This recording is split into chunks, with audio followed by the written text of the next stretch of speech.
Assalamualaikum warahmatullahi wabarakatuh.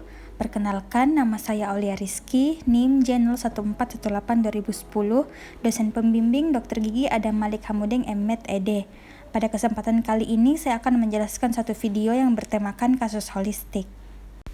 Untuk mencapai keberhasilan dalam satu perawatan, khususnya dalam perawatan kasus holistik, maka hendaknya dokter gigi memahami konsep yang namanya periodontic treatment triangle. Jadi, periodontic treatment triangle ini merupakan suatu gambaran hubungan antar komponen dalam segitiga perawatan periodontik, di mana setiap komponen tersebut saling berhubungan erat. Posisi anak pada puncak segitiga dan posisi orang tua serta dokter gigi pada masing-masing sudut kaki segitiga.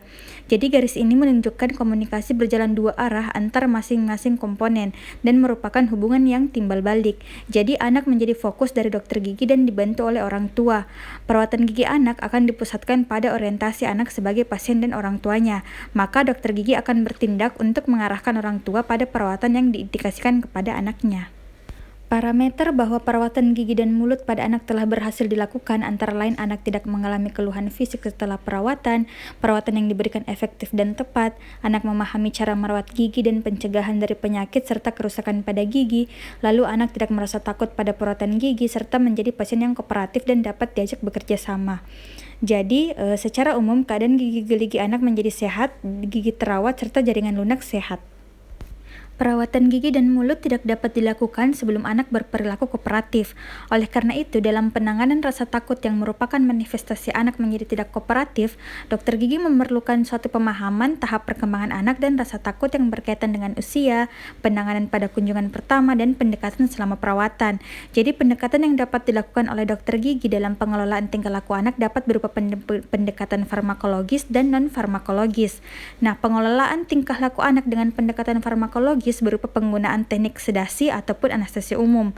Sedangkan beberapa teknik manajemen perilaku dengan pendekatan farmakologi antara lain yang pertama, komunikasi.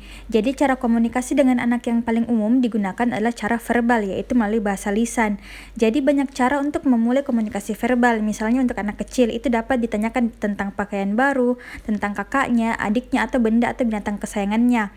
Nah, yang kedua itu komunikasi non-verbal. Jadi ini dapat dilakukan misalnya dengan melakukan kontak mata dengan anak, menjabat tangan anak, tersenyum dengan penuh kehangatan, juga bisa dengan menggandeng tangan anak sebelum menundukkan ke kursi perawatan gigi dan lain-lain. Yang kedua yaitu modeling. Jadi modeling merupakan prinsip psikologis yaitu belajar dari pengamatan model. Jadi anak tersebut diajak untuk mengamati anak lain yang sebayanya yang sedang dirawat giginya yang berlaku kooperatif, baik secara langsung ataupun bisa melalui film dan video demonstrasi tentang perawatan gigi. Yang selanjutnya yaitu tell show do. Jadi tell artinya mengatakan kepada anak dengan bahasa yang bisa dimengerti oleh anak tersebut tentang apa yang akan dilakukan. Nah, dalam hal ini juga dijelaskan tentang alat-alat yang mungkin akan digunakan. Jadi setiap kali anak akan menunjukkan hal yang positif jika dan diberikan penghargaan. Show artinya menunjukkan objek sesuai dengan yang diterangkan sebelumnya tanpa menimbulkan rasa takut. Nah, dalam hal ini dapat dipergunakan model gigi. Jadi menunjukkan alat yang akan dipergunakan misalnya nyabur dan kalau perlu dipegang pasien. Yang terakhir do yaitu tahap akhir yang dilakukan jika tahap show telah dapat diterima oleh anak. Jadi pada tahap do ini anak diberikan perlakuan sesuai dengan apa yang telah diceritakan maupun ditujukan. Yang selanjutnya hand over mouth exercise atau teknik home. Jadi teknik ini merupakan manajemen perilaku yang digunakan pada kasus yang selektif, misalnya pada anak yang agresif dan histeris yang tidak dapat ditangani secara langsung. Nah, teknik ini juga sering digunakan bersama dengan teknik sedasi inhalasi. Tujuannya ialah untuk mendapatkan perhatian dari anak sehingga komunikasi dapat dijalin dan diperoleh kerjasama dalam melakukan perawatan yang aman. Jadi teknik ini hanya digunakan sebagai upaya terakhir dan tidak boleh digunakan secara rutin. Yang selanjutnya yaitu teknik distraksi. Jadi teknik ini merupakan suatu proses pengalihan dari fokus atau perhatian pada nyeri ke stimulus yang lain. Nah, beberapa teknik distraksi yang dikenal dalam pendekatan pada anak antara lain distraksi visual, seperti melihat gambar di buku, bermain video games, distraksi pendengaran dengan mendengarkan musik, ataupun bercerita juga sangat efektif. Yang selanjutnya yaitu pengaturan suara atau voice control. Jadi nada suara dapat juga digunakan untuk mengubah perilaku anak. Perubahan nada dan volume suara dapat digunakan untuk mengkomunikasikan perasaan kepada anak. Tujuannya untuk mengontrol perilaku mengganggu dan untuk mendapatkan perhatian anak. Jadi teknik ini dapat digunakan dengan semua pasien. Yang terakhir yaitu reinforcement. Jadi ini merupakan tindakan untuk menghargai prestasi yang telah dicapai agar prestasi tersebut dapat diulang. Nah, pada umumnya anak akan senang jika prestasi yang telah ditunjukkan dihargai dan diberi hadiah. Hal ini dapat meningkatkan keberanian anak dan dipertahankan untuk perawatan di kemudian hari. Pada kesempatan kali ini, saya akan mensimulasikan sebuah video yang bertemakan mengenai kasus holistik. Jadi, pertama-tama dalam pelaksanaan atau perawatan kasus holistik ini, kita melakukan pemeriksaan subjektif terlebih dahulu, lalu dilanjutkan dengan pemeriksaan objektif, lalu dilanjutkan dengan penentuan asesmen, dan dilanjutkan dengan treatment planning. Jadi yang pertama-tama dalam pemeriksaan subjektif, kita lihat dulu mengenai umur dari pasien anak yang datang ke klinik. Nah, jika anak tersebut dalam masa prasekolah, berarti kita melakukan anamnesis secara alloanamnesis, yaitu dengan lebih dominan melakukan proses tanya jawab ke orang tua atau wali pasien. Nah, di mana dalam pemeriksaan subjektif ini kita menanyakan mengenai identitas pasien, yaitu nama, usia pasien tentunya, dan juga tempat tanggal lahir, alamat, golongan darah, pendidikan pasien, apakah pasien masih bersekolah, maupun nomor telepon dari pasien dan atau orang tua atau wali pasien. Kita juga menanyakan identitas dari orang tua atau wali pasien, di mana orang tuanya bekerja, siapa namanya, dan juga mengenai riwayat-riwayat penyakit dari atau apakah ada riwayat keturunan penyakit dari keluarga pasien. Lalu pada pemeriksaan subjektif ini yang paling utama itu kita menanyakan mengenai keluhan utama pasien datang ke klinik. Jadi ini berkaitan dengan apa yang dikeluhkan oleh pasien dan alasan utama pasien tersebut datang ke dokter gigi. Di mana keluhan utama dari pasien ini akan sangat berpengaruh terhadap pertimbangan dokter gigi dalam menentukan rencana perawatan apa yang akan dilakukan pertama kali pada pasien tersebut. Contohnya misalnya rasa sakit ataupun ngilu, rasa tidak nyaman, apakah pasien mengalami pembengkakan maupun pendarahan ataupun alasan estetik alasan estetik. Dan selanjutnya itu kita juga menanyakan mengenai present illness pasien, di mana ketika kita mengetahui tentang keluhan utama itu saja tidak cukup, maka diperlukan pengembangan dari keluhan utama tersebut. Misalnya masalah apa yang ada di keluhan utama, yaitu dengan mengidentifikasi keluhan utama tersebut. Misalnya dengan mencari kapan rasa sakitnya, kapan rasa tidak nyaman itu muncul, lalu apakah keluhan itu bersifat intermittent ataupun jika bersifat intermittent atau secara terus-menerus, jika intermittent seberapa sering keluhan tersebut dirasakan, ataupun apakah ada faktor pemicu dari keluhan tersebut dan lain sebagainya. Kita juga menanyakan mengenai riwayat medik pasien, di mana kita tanyakan riwayat medik kepada orang tua pasien. Ini juga perlu ditanyakan karena hal itu akan berkaitan dengan diagnosis atau treatment yang akan dokter gigi berikan. Ini juga berkaitan dengan prognosis mengenai rencana perawatan pasien. Nah, di pemeriksaan subjektif juga kita melakukan tanya jawab tentang keluarga pasien, mengenai riwayat keluarga pasien. Ini berkaitan dengan masalah herediter atau keturunan yang berkaitan dengan kondisi keluarga, seperti misalnya pasien mengalami kasus amelogenesis imperfecta yang merupakan sebuah penyakit keturunan maupun penyakit diabetes ataupun penyakit hipertensi. Kita juga menanyakan mengenai riwayat sosial, di mana riwayat sosial ini yang dapat diungkap antara lain mengenai keadaan sosioekonomi dari orang tua pasien, apakah apalagi di masa pandemi sekarang ini, apakah pasien bepergian ke luar negeri, apakah terdapat informasi dari makanan yang sedang dikonsumsi oleh pasien itu sendiri. Lalu dilanjutkan dengan riwayat dari pemeriksaan gigi pasien atau riwayat dental, di mana hal ini juga perlu ditanyakan karena akan mempengaruhi seorang dokter gigi dalam menentukan rencana perawatan. Nah, kita menanyakan apakah pasien tersebut rajin ke dokter gigi, apakah pasien sudah pernah melakukan perawatan gigi sebelumnya. Kita juga melihat sikap pasien ke dokter gigi saat dilakukan perawatan. Lalu kita juga melihat perawatan atau apakah kapan dilakukan pencabutan terakhir ataupun perawatan terakhir. Kita juga menanyakan mengenai apakah pada anak ini memiliki kebiasaan buruk. Kita dapat menanyakannya kepada orang tua atau wali pasien. Nah, mengenai kebiasaan buruk atau yang dikenal dengan bad habits, ini merupakan kebiasaan abnormal manusia yang menimbulkan tekanan dan kecenderungan yang menetap dan diulang secara terus-menerus, sehingga ini bisa mempengaruhi pertumbuhan dari kraniofacial atau pertumbuhan anak tersebut. Jadi yang pertama kebiasaan buruk. Jadi misalnya menghisap jari. Jadi cara menghilangkannya ada beberapa cara. Yang pertama bisa dengan melakukan pendekatan psikologis di mana pasien diberi pengertian dan juga penjelasan agar pasien tersebut menghilangkan kebiasaan buruknya dalam menghisap jari. Yang kedua itu dengan melakukan penanganan secara ekstraoral dengan terapi pengingat, dan yang ketiga melakukan penanganan intraoral dengan menggunakan alat otot trainer. Nah, kebiasaan buruk yang kedua itu bruxism. Jadi cara menghilangkannya ini bisa dibantu dengan pemakaian spin okklusal dan juga pembuatan mahkota penuh logam, dan juga bisa dilakukan perawatan psikologis dengan menggunakan teknik relaksasi otot. Yang selanjutnya yaitu kebiasaan buruk bernafas lewat mulut. Jadi cara menghilangkannya pasien bisa menggunakan yang namanya oral screen atau alat yang dipasang pada bagian vestibulum yang menutup jalan udara melalui mulut. Jadi ini bisa melatih kembali bibir dan juga memperbaiki labioversi pada gigi anterior rahang atas, dan sebagai alat untuk membantu melatih kembali dan memperkuat gerakan bibir. Yang selanjutnya itu kebiasaan buruk menjulurkan lidah. Jadi cara menghilangkannya kita bisa menggunakan tangkrik. Jadi tangkrik ini didesain untuk mencegah lidah pasien terdorong ke depan ketika menelan, dan juga membantu sebagai pengingat bagi anak untuk tidak mengalami atau meneruskan kebiasaan buruk tersebut. Lalu yang selanjutnya yaitu pemeriksaan objektif. Yang pertama itu pemeriksaan ekstraoral. Jadi pada pemeriksaan ekstraoral di sini kita memeriksa pemeriksaan limfonodi pasien, di mana yang kita periksa itu pada bagian submandibula, sublingual maupun kelenjar parotid pasien. Jadi selanjutnya kita akan melakukan pemeriksaan objektif. Yang pertama itu pemeriksaan ekstraoral. Jadi pertama-tama operator menggunakan APD terlebih dahulu.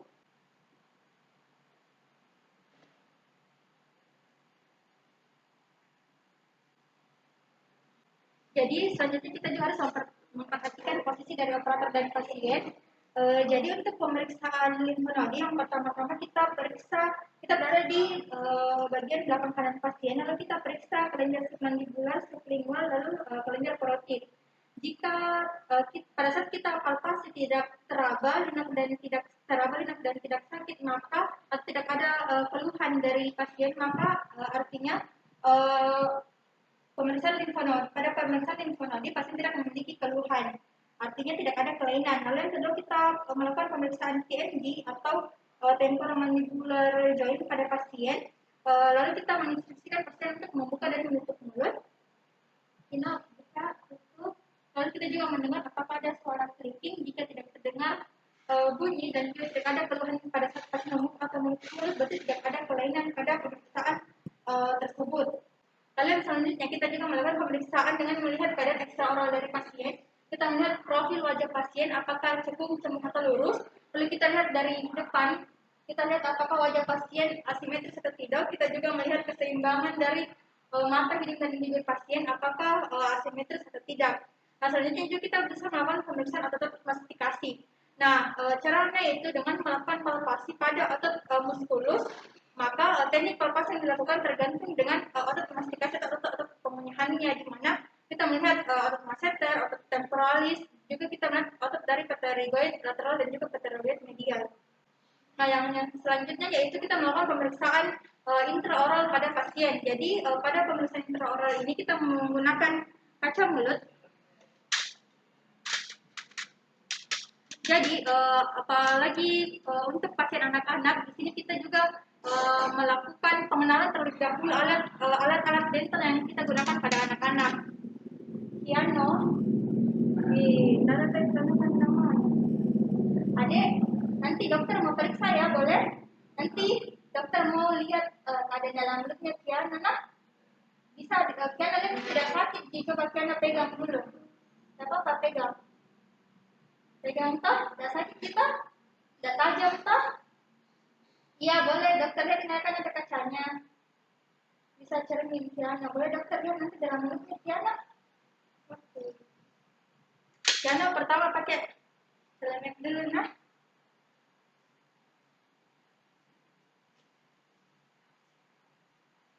Oke, piano bisa mundur-mundur lagi. Ya, jadi yang pertama kita melihat keadaan intraoral pasien. Jadi yang kita perhatikan yaitu bagian bibir, mukosa pasien.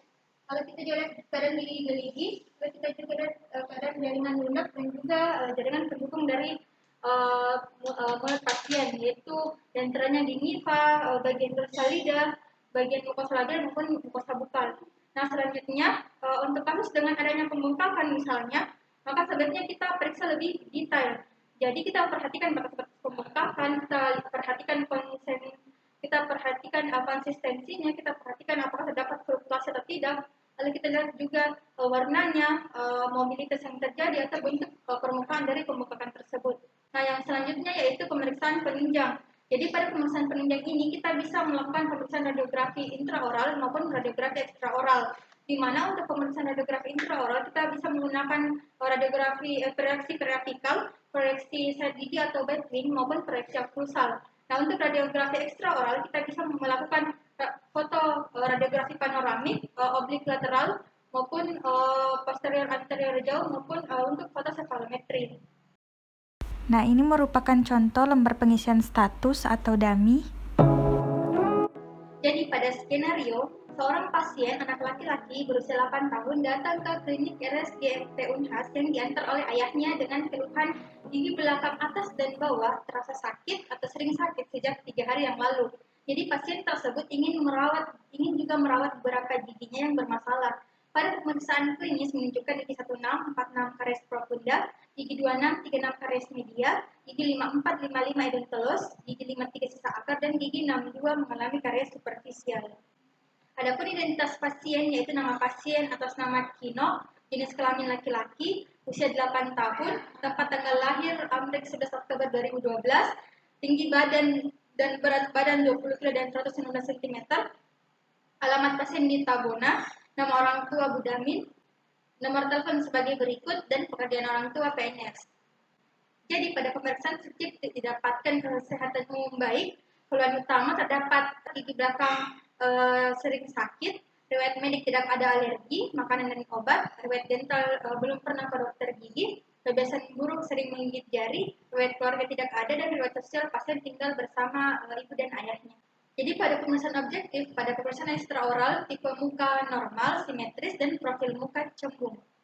Pada relasi bibir normal, TMG normal, dan frenulum labial maxillaris normal. Pada pemeriksaan intraoral didapatkan kebersihan mulut pasien baik dan gingiva atau mukosa sehat. Dan pada diagram gigi, di mana gigi yang hilang 5455, sisa akar pada gigi 53, karies pada gigi 16, 26, 46, 36, dan 52, terdapat beberapa gigi yang belum erupsi dan tidak ada gigi yang impaksi ataupun mikrodontia maupun makrodontia. Ini merupakan foto pemeriksaan penunjang foto panoramik. Ini merupakan diagnosis dan rencana perawatan untuk pasien, di mana pada hasil pemeriksaan didapatkan gigi 16 dan gigi 46 sering sakit. Dengan diagnosis pulpitis irreversible, maka kita melakukan rencana perawatan yaitu pulpektomi. Untuk gigi 26 dan gigi 36 mengalami nilu jika kemasukan makanan dengan diagnosis pulpitis reversible dan dengan rencana perawatan restorasi komposit. Untuk gigi 54 dan 55 yang mengalami pencabutan dini dengan diagnosis prematur loss, maka kita melakukan rencana perawatan yaitu spesimen tenar. Untuk gigi 53 yang mengalami sisa akar dengan diagnosis gangren radix, ini akan dilakukan ekstraksi kemudian akan dirawat dengan spesimen tenar. Untuk gigi 62 yang mengalami lubang tidak sakit dan ngilu yang terdiagnosis pulpitis reversible, ini akan dilakukan rencana perawatan yaitu restorasi GIC. Jadi pada kasus holistik ini kita akan mengurutkan dari mana atau rencana perawatan apa yang paling pertama yang akan kita lakukan pada pasien. Jadi pada kunjungan pertama prosedur perawatan di mana operator terlebih dahulu melakukan hand wash maupun hand rub, lalu operator menggunakan APD dan menyiapkan alat oral diagnostik. Jadi yang pertama-tama operator melakukan DHE kepada orang tua pasien, di mana seperti di pemeriksaan subjektif tadi kita mendapatkan bahwa pasien memiliki kebiasaan buruk yaitu sering menghisap atau menggigit jari, maka kita melakukan DHI kepada orang tua pasien bagaimana cara menghentikan kebiasaan buruk tersebut. Kita juga melakukan DHI mengenai cara merawat kebersihan gigi dan mulut pasien. Lalu kita menjelaskan rencana pernapasan yang akan kita lakukan. Jadi kita memberikan informed consent dengan orang tua pasien. Jadi pada kunjungan pertama pasien akan dilakukan pengelolaan perilaku pasien anak menggunakan metode tell show do. Lalu kita melakukan DHE pada pasien anak berupa cara menyikat gigi dan cara menjaga kesehatan gigi dan mulutnya. Kita juga melakukan foto panoramik dan pencetakan pendahuluan atau pencetakan awal pada pasien. Lalu selanjutnya kita melakukan perawatan awal pada gigi pasien yang menjadi shift komplain, yaitu gigi yang sering sakit pada bagian belakang kanan atas dan bawah, yaitu pada pemeriksaan kritis didapatkan bahwa pada gigi 16 dan 46 yang mengalami karies profunda ini akan dilakukan pulpektomi pada kunjungan pertama ini. Juga pengelolaan rasa sakit pada pasien jika masih ada rasa sakit yang dirasakan pasien. Lalu pada kunjungan kedua, yaitu 7 hari setelah kunjungan pertama tadi, maka operator terlebih dahulu tetap melakukan hand wash dan hand rub, juga menggunakan APD serta menyiapkan alat oral diagnostic set. Maka pada kunjungan kedua ini kita melakukan evaluasi pada pos perawatan protektomi pada gigi 16 dan 46 yang sudah kita rawat sebelumnya. Jadi kita pada kunjungan kedua ini kita melanjutkan tahapan rencana protokol selanjutnya, yaitu melakukan ekstraksi gigi pada gigi 63. Lalu di kunjungan selanjutnya, pada kunjungan ketiga itu 7 hari setelah kunjungan kedua, operator tetap melakukan hand wash dan hand rub terlebih dahulu, tetap menggunakan APD dan juga menyiapkan alat dan bahan yang akan dilakukan pada kunjungan ketiga ini. Jadi pada kunjungan ketiga ini kita melakukan preparasi dan restorasi komposit pada gigi 26 dan 36.